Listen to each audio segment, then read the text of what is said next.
नमोस्तु नमोस्तु नमोस्तु नमो ओरियंताणं नमो सिद्धाणं नमो वैरियाणं नमो वज्रायणं नमो लोये सोपस्सावणं ओंकार बिंदु संयुक्तं नित्यं ध्यायन्ति योगिनः कामदं मोक्षदं चैव ओंकाराय नमो नमः। मंगलम भगवान वीरो मंगलम गौतमो गणि मंगलम कुंद कुंदार्यो धर्मोस्तु मंगलम सर्वमंगल मांगल्यम सर्वकल्याणकारकम प्रधानम सर्वधर्माणां जैनम जतु शासनम नमः समयिसाराय स्वानुभूत्या चकाशते चित्स्वभावाय भावाय सर्वभावांतर्चिते।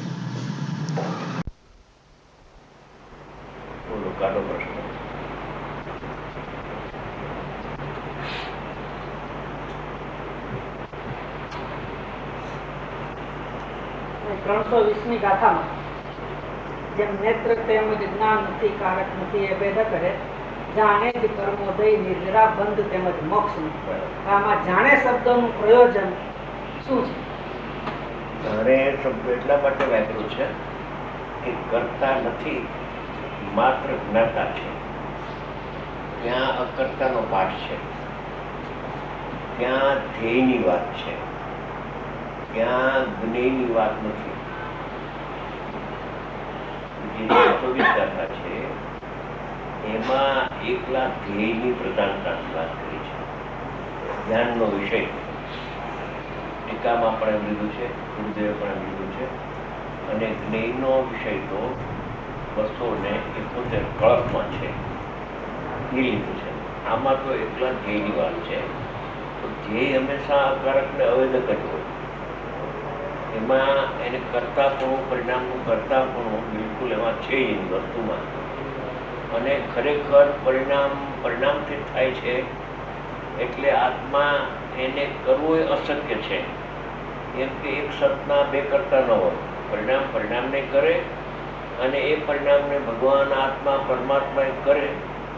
બંધમોક્ષને એમ કદી બનતું નથી. માટે આત્મા અકારકને અવેદક છે.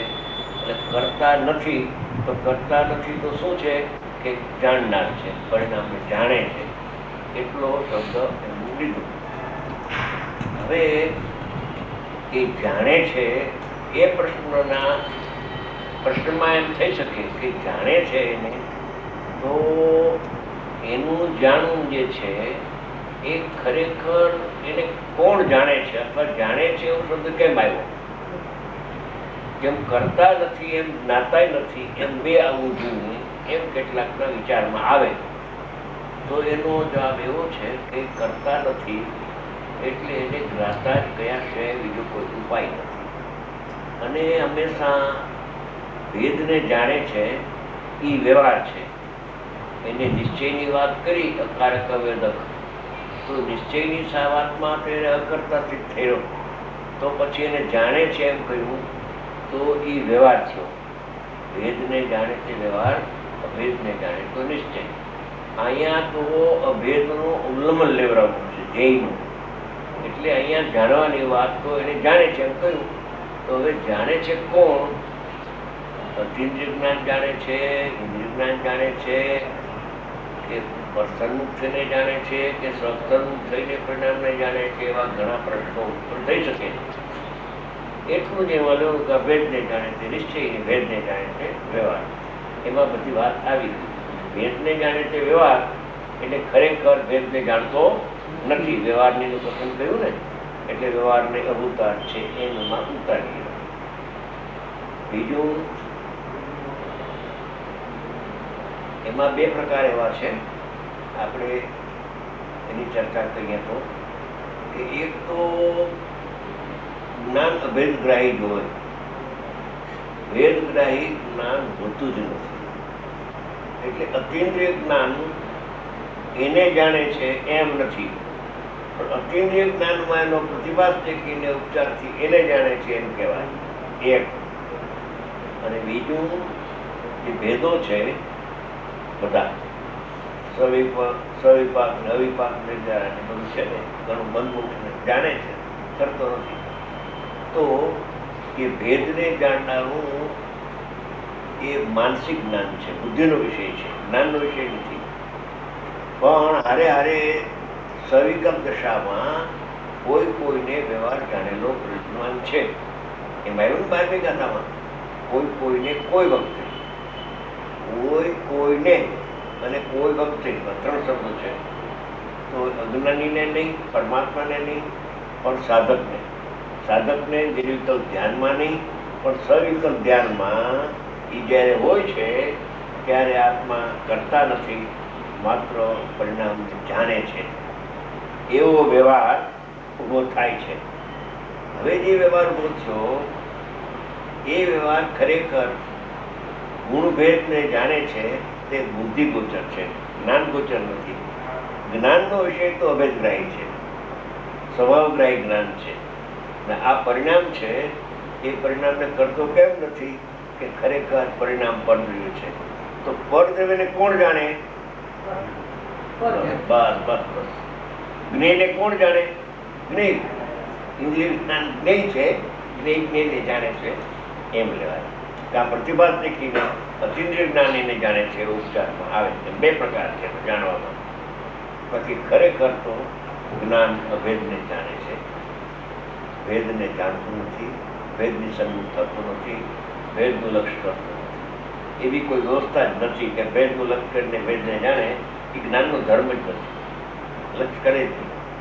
પણ જણાય છે, પ્રતિભાસ થાય છે તો ઉપચારથી જાણે છે એમ કહેવાય, એમાં કહેવાનું. પણ અહીંયા પાઠ છે ધ્યેયનો, એ ધ્યાન રાખે. જ્ઞેયનો નથી, જ્ઞેય નિશ્ચિત નથી કરવું. પરિણામ છે એ જ્ઞેય છે એમ સિદ્ધ નથી કરવું. પરિણામ સ્વયં થાય છે માટે એનો કરતા નથી એમ કહીએ. પરિણામ થવાયોગ થાય છે અને જાણનારો જણાય છે. આજનો આપણો વિષય હમણાં આવશે. આ વિષય લેવાનો છે. તમે બધા એવા અત્યારે તૈયાર કરાય.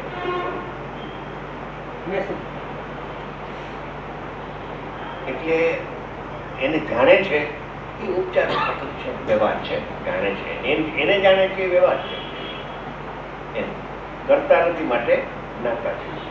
આ જુનાગઢની અંદર એક ખાસ ખ્યાલ રાખે કે કઈ નહીંનું આ કથળી છે અને અહીંયા શું પ્રયોજન સિદ્ધ કરવું છે. અહીંયા પરિણામનું જ્ઞાતા છે કે જ્ઞાતા નથી એ સિદ્ધ નથી કરવું. પરિણામનો જ્ઞાતા છે કે પરિણામનો જ્ઞાતા નથી એ વાત સિદ્ધ નથી કરવી. પરિણામનો કરતા નથી એવો અકર્તા આત્મા તમને બતાવું છે. કરતા બુદ્ધિ છોડાવવું છે, એ પ્રયોજન છે. ન્યાય ગાથાનું પ્રયોજન અકર્તા પણ સિદ્ધ કરવું. એને જાણે છે કે નથી જાણતું, કે એને કોણ જાણે છે, એ પાઠ જ નથી. પેલી કડીમાં તો કહી દીધું ને, અકારક ન વેદક. બસ કહી દીધું. બીજી કડીમાં આ વસ્તુ દીધી. પણ કરતા નથી એટલે શું કેવું જોઈએ કે જ્ઞાતા છે. બસ. તો જ્ઞાતા છે એ તમારે સમજવું કે એનો જ્ઞાતા કયો, તે વ્યવહાર છે કે નહીં છે એ તમારે સમજવું છે.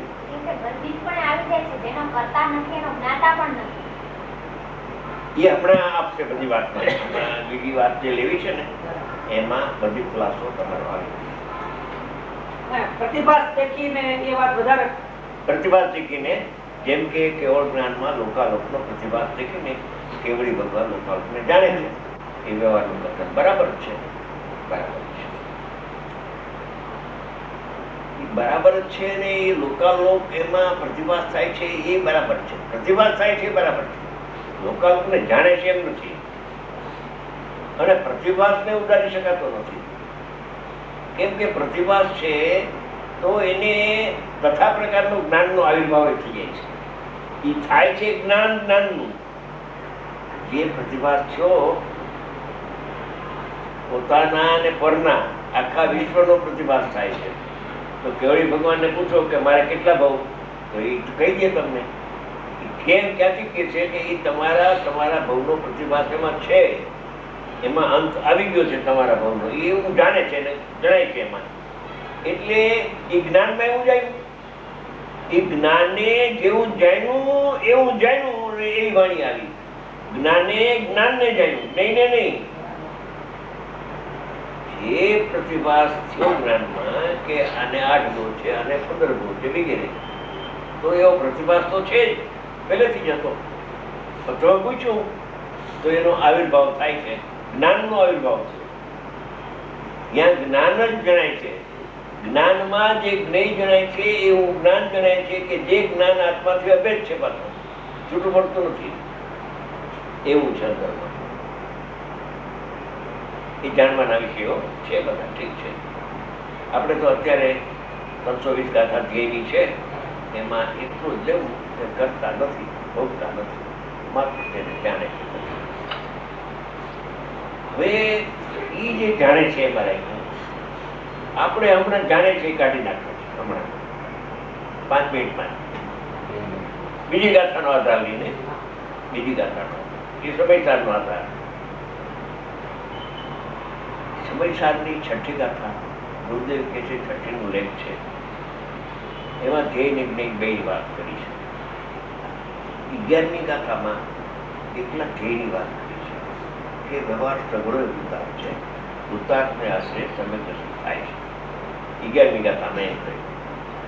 12મી ગાથામાં કહ્યું સવિકલ્પ દશા હોય ત્યારે સાધક મુક્તના વ્યવહાર જાણે છે, વ્યવહાર જાણેલું પ્રયોજન એમ કહ્યું.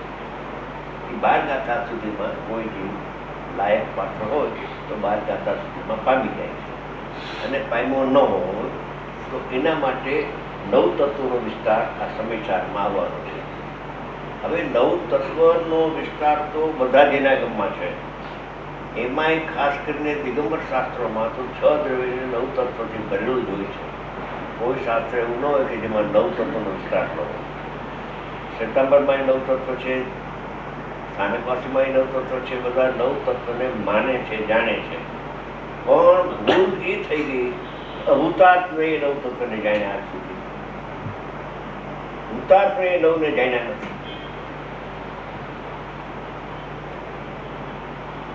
અને એક નિયમ છે, આદ્ય મંગળ, મધ્ય અને અંત મંગળ. એટલે જે પેલો શબ્દ હોય બધા લાગુ પડે. ભૂતાર્થને જીવ, અજીવ, ગુણ, પાપ, આશ્રમ, સંવર, જરા, બંધન, મોક્ષને પણ ભૂતાર્થને જાણ, મિથ્યાત્વને પણ ભૂતાર્થને જાણી એમ લખે છે. અભૂતાર્થને નહીં જાણી. અભૂતાર્થને 9 તત્વને જાણતા મિથ્યાત્વ છે. 9 તત્વ સ્વરૂપ જીવ છે એમ માને તો મિથ્યા દ્રષ્ટિ થાય છે. કણષ્ટિકામાં છે. પણ 9 તત્વમાં છુપાયેલી આત્મજ્યોતિ જો કાઢે તો 9 તત્વને જાણતા પણ સમયગ્રસ્ત થાય. ખરેખર તો એકને જાણતા સમયગ્રસ્ત થાય. 9ને જાણતા કઈ 9ના ભેદને જાણે તો સમયગ્રસ્ત થાય. પણ તે કેમ કહ્યું કે નિયમથી આ 9ને ભૂતાર્થને જાણે તો સમયગ્રસ્ત થાય. આ વાત ક્યાંય દિગંબર શાસ્ત્રોમાં બીજે નથી. એક કૃષ્ણ ભગવાનના શાસ્ત્રમાં 13મી ગાથામાં વિશેષણ ભૂતાર્થ નહીં, અને એ પણ પાછું સમયગ્રસ્ત થાય.